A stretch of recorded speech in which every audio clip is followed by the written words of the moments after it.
L'orgoglio gay torna a sfilare a Padova. Dopo il successo dell'anno scorso, il Padova Pride vuole ripetere l'impresa di portare in piazza oltre 10.000 persone per sostenere i diritti del mondo LGBT. Sabato 1 giugno l'appuntamento è in piazza Garibaldi, dove alle 16 inizierà la parata colorata e festosa. Abbiamo organizzato eventi e promosso il Pride anche in un'ottica trasversale. Ci siamo occupati di tematiche femminili, tematiche legate all'antirazzismo, tematiche legate all'immigrazione, tematiche legate alla disabilità.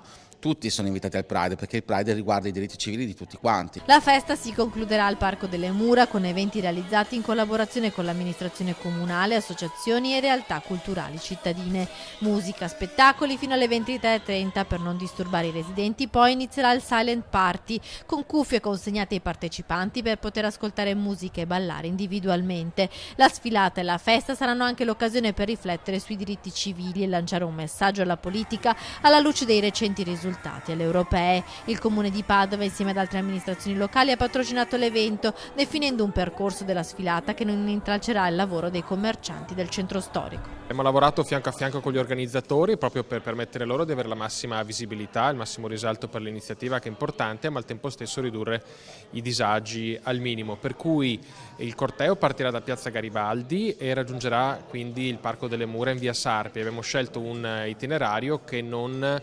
interferirà con il tram, che quindi non avrà in questa occasione degli stop come invece è stato in altre manifestazioni. Quindi i disagi sono ridotti al minimo. Io invito tutti a partecipare, tutte le persone al di là dell'appartenenza al mondo LGBT, tutte le persone che si riconoscono in una società che vuole limitare e anzi abolire ogni forma di discriminazione e invece sostenere i diritti civili.